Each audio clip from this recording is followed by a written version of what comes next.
Bom dia, boa tarde, boa noite, pessoal. Nesse vídeo a gente vai continuar no eixo de geometria analítica. A gente especialmente vai falar de posição relativa e perpendicularismo, pensando em retas, né? Então vamos começar. No início a gente vai revisar um dos conteúdos que a gente viu na aula passada, que foi a equação geral da reta. A equação geral da reta é caracterizada por esse modelo, em que o A, o B e o C são constantes e as nossas variáveis é o x e o y. Nesse caso, o x acompanha o A e o y acompanha o B, certo? O que não pode acontecer nessa equação geral. O A e o B, eles não podem ser simultaneamente nulos, certo? Porque senão não há variação nessa equação, certo? Então, nesse formato, o A e o B não podem ser nulos, ou seja, o A e o B são diferentes de zero. Quando o A pode ser zero quando o B for diferente de zero. O B pode ser igual a zero quando o A for diferente de zero, certo? Eles não podem ao mesmo tempo serem nulos, né? Então, equação geral é quando apresenta esse formato: ax mais by mais c igual a zero, certo? E quais são as características desse tipo de equação?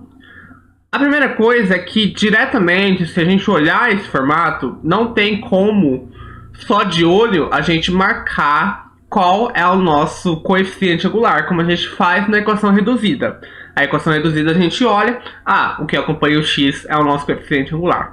Para a gente saber quem é o coeficiente angular, nesse caso, é necessário a gente fazer uma continha, em que o nosso coeficiente angular m vai ser igual a menos a dividido por b, sendo a o número que acompanha a variável x e o b o número que acompanha a variável y.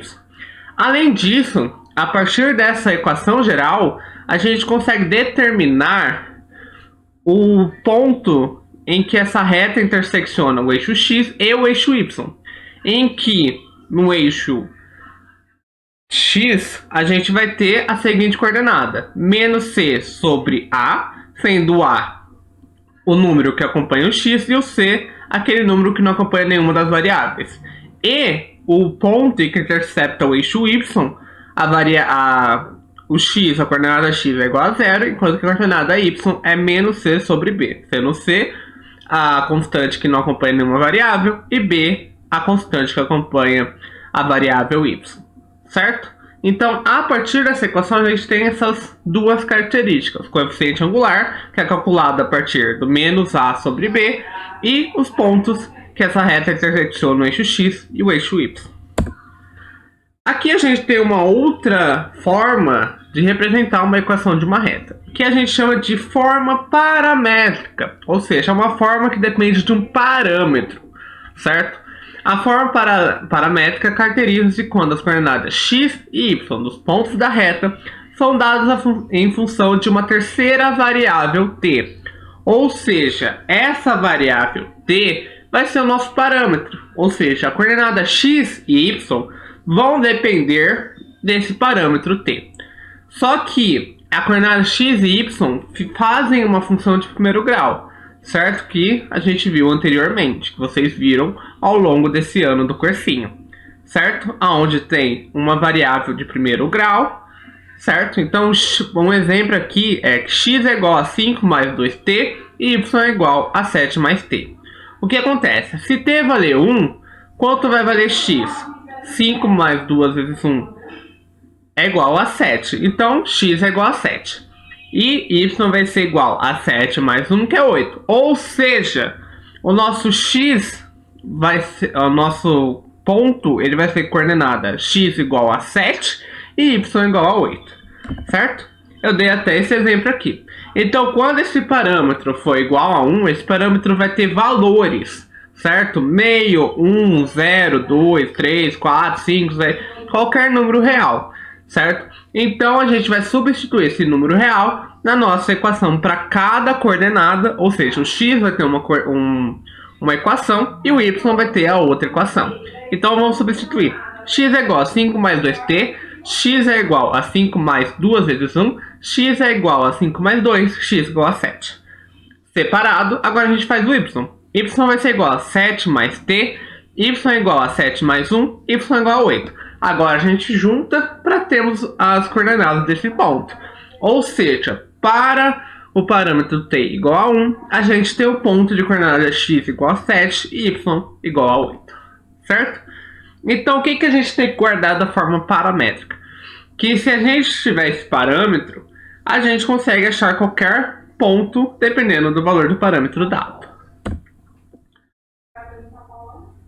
Agora, se a gente tivesse essa forma paramétrica, a gente consegue passar para a nossa equação geral de R. Como? Para determinar uma equação geral de R, podemos obter t em uma das equações paramétricas e substituí-la na outra. Ou seja, a gente vai isolar t em uma das equações, para assim a gente substituir na equação da outra variável e a gente conseguir relacionar as duas variáveis x e y. É o que importa para a gente. X é a coordenada x e y é a coordenada y.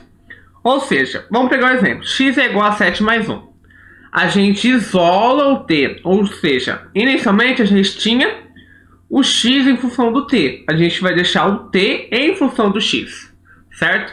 Então, x igual a 7 mais 1, a gente passa o 1 para o outro lado. Se o 1 está positivo, ele passa negativo. Ou seja, o 7 é igual a x menos 1. A gente pega esse t igual a x menos 1 e substitui na equação abaixo. Inicialmente era y igual a 2 vezes t. Só que agora o t vale x menos 1. Então, fica y igual a 2 vezes x menos 1. O que dá y igual a 2x menos 1. Consequentemente, 2x menos y menos 2 igual a 0. Que é o formato da nossa equação geral de R, onde aparece o x, a variável y, um valor arbitrário, uma constante que está ali, igual a 0, sempre igual a 0, certo? Agora a gente vai falar de posições relativas de duas retas. Essa é uma revisão que a gente já viu em geometria plana e também em geometria espacial, só que aqui a gente vai dar enfoque na parte de geometria plana. Ou seja, posições relativas de duas retas no plano. Retas coincidentes. Coincidentes são uma reta que está sobreposta na outra. Ou seja, uma reta que tem os mesmos valores de pontos a outra, certo? Então, nesse exemplo, a reta P é coincidente na reta Q. Ou seja, P e Q está uma em cima da outra. Retas paralelas. Retas paralelas são aquelas que nunca se cruzam, certo? Então, nesse exemplo, a reta P e a reta Q nunca vão se cruzar no plano, certo? Ou seja, não vai ter nenhum ponto de encontro. Agora, uma reta concorrente, na verdade, é aquelas retas que vão se encontrar e de acordo com o plano alfa de variação, certo? Então, elas vão se encontrar, vão determinar um ponto de encontro, ou seja, o encontro entre duas retas define apenas um ponto, certo? De acordo com a variação angular. Quando essa variação angular for igual a 90 graus, ou seja, o ângulo definido entre o encontro das duas retas foi igual a 90 graus, a gente vai ter um caso particular, que são as retas perpendiculares. Ou seja, retas perpendiculares são retas concorrentes, ou seja, retas que se encontram, definindo um ponto, em que o ângulo entre essas duas retas, P e Q nesse caso, é igual a 90 graus, ou seja, um ângulo reto. Aí vem aquela pergunta, mas Bruno, cadê a parte algébrica dessa parte geométrica? Começa aqui. Paralelismo entre duas retas. Na imagem a gente tem duas retas, uma reta R e uma reta S, colocadas no nosso plano cartesiano x e y. O que a gente tem que perceber? Que essas retas R e S, elas geram um ângulo de variação, que é o ângulo alfa, em que o ângulo alfa que foi criado entre o eixo x e a reta S é correspondente ao ângulo alfa criado entre o eixo x e a reta R. Ou seja, quando dois ângulos são correspondentes, consequentemente, eles são iguais.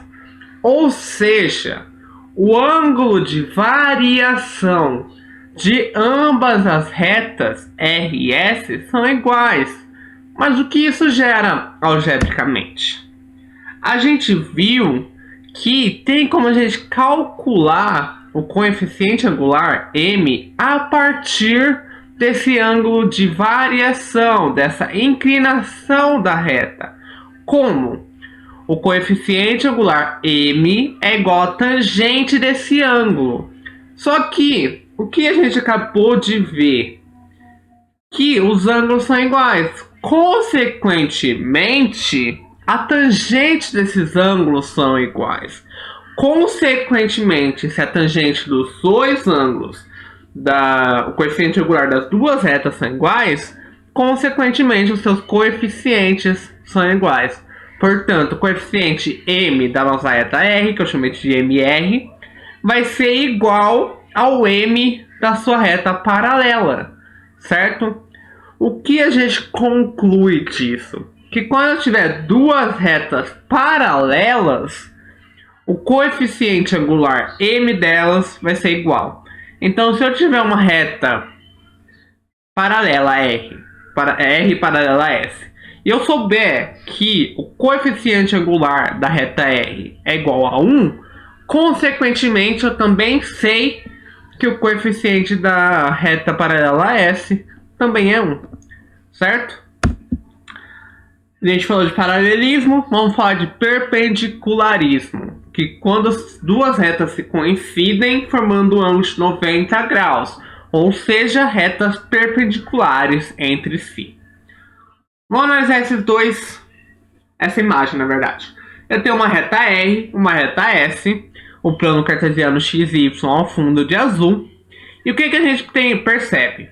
Que essas retas R e S, elas formam 3 pontos.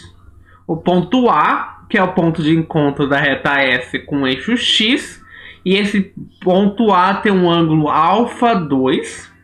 O ponto B, que é o ponto de encontro da reta R com o eixo X, que gera o ponto B com o ângulo α1. E o ponto C, que é o ponto de encontro dessas duas retas R e S, que mede 90 graus. Certo? Então a gente tem 3 ângulos, 3 pontos. O que vai importar pra gente? Os ângulos. Certo? Tem um teorema que a gente viu lá no início que chama Teorema do ângulo externo de um triângulo. Que diz o quê? Que o ângulo externo de um triângulo é igual à soma dos ângulos internos que não é adjacente a ele. Ou seja, nesse caso, o nosso α2 ele vai ser igual ao α1 mais o ângulo reto, ou o ângulo de 90 graus. Ou seja, α2 é igual a α1 mais 90 graus. Vamos calcular a tangente desses dois lados. O que fica? Que a tangente de α2 vai ser igual a tangente de α1 mais 90 graus. Certo? O que a gente faz aqui? A gente sabe que a tangente ela pode ser colocada em relação ao seno e ao cosseno, onde seno dividido por cosseno é igual a tangente. Nesse caso, eu uso essa propriedade na tangente de α1 mais 90 graus. O que fica? Que tangente de α2 é igual a seno de α1 mais 90 graus sobre dividido por cosseno de α1 mais 90 graus. Quando a gente tem essa configuração de seno e cosseno, entra uma relação que se chama relação de soma de arcos, em que eu posso destrinchar esse seno e esse cosseno de acordo com essa relação. Como vai ficar? A tangente do nosso α2, nosso ângulo α2, vai ser o quê? Seno de α1 vezes cosseno de 90 mais seno de 90 vezes cosseno de α1. Dividido por cosseno de α1 vezes cosseno de 90 menos seno de α1 vezes seno de 90. Só que eu sei que seno de 90 é igual a 1 e cosseno de 90 é igual a 0.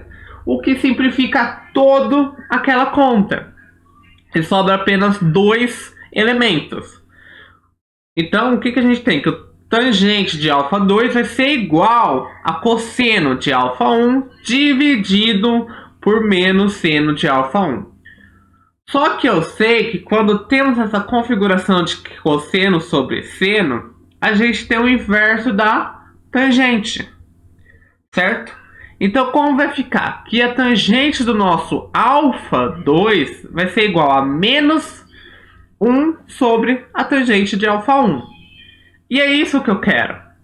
É nisso que eu queria chegar. Por quê? Tangente de uma inclinação de uma reta é igual ao nosso coeficiente angular. Consequentemente, a tangente de alfa 2 vai ser o nosso M2, ou seja, nosso coeficiente angular da reta S. E, consequentemente, a nossa tangente de alfa 1 vai ser o coeficiente angular M1 da reta R, o que gera que M2 é igual a menos 1 sobre M1. Também, se for facilitar, que M2 vezes M1 é igual a menos 1. Ou seja, vamos concluir todo esse pensamento, todo esse cálculo. O que eu tenho que quando a multiplicação entre os coeficientes angulares de duas retas for igual a menos 1, essas retas são perpendiculares entre si. Então, se eu tiver a informação que uma reta é perpendicular à outra, consequentemente, eu sei que uma reta, que é a multiplicação do coeficiente de uma vezes o coeficiente da outra, deve ser igual a menos 1. Certo?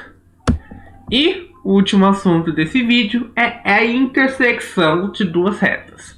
Nesse vídeo eu já falei que quando duas retas se interceptam, elas criam um ponto de intersecção, certo? A gente vai falar agora como identificar esse ponto. Como P pertence a duas retas, suas coordenadas devem satisfazer simultaneamente as equações dessas duas retas. Assim, para determinar o P, basta resolver o sistema formado pelas equações das duas retas. Aqui a gente vai cair num sistema linear, certo? Então a gente vai colocar uma reta mais a outra, que vai ter que gerar um sistema, certo? E a gente tem três opções. Se esse sistema for positivo e determinado, ele vai criar uma resposta. Ele vai te dar uma resposta quando você fizer esse cálculo. O que isso indica? Que esse único ponto simboliza que essas retas são concorrentes, podendo ser perpendiculares, certo? Não é porque esse sistema deu uma resposta que obrigatoriamente essa resposta é perpendicular. Não. Essa resposta significa que essas retas são concorrentes, ou seja, criou um ponto entre elas, ou seja, há um ponto em que essas duas retas se cruzam, certo? Podendo se cruzar perpendicularmente ou não, certo? Aí vai depender de mais informações do exercício. Sistema possível, mas indeterminado, ou seja, nossos resultados são infinitos, são infinitas respostas. O que gera que são infinitos pontos comuns. Ou seja, uma reta R e uma reta S tem infinitos pontos de intersecção. E quando isso ocorre? Quando essas retas são coincidentes. Porque uma está sobreposta à outra. Ou seja, todo ponto de uma reta também é ponto da outra. Ou seja, infinitos pontos em comum. E o último caso é quando o sistema é impossível. Não há nenhum ponto entre essas duas retas. E quando é o caso de duas retas que não se interceptam, ou seja, não tem nenhum ponto? Quando essas retas são paralelas. Ou seja, para concluir, quando o sistema for possível determinado, ou seja, se der uma resposta para x e y, quer dizer que essas retas são concorrentes. Quando o sistema der infinito, quer dizer que essas retas são coincidentes. E por último, Quando esse sistema der impossível, quer dizer que essas retas são paralelas. Por hoje é isso, pessoal. Até o próximo vídeo. Beijo, beijo. Tchau, tchau.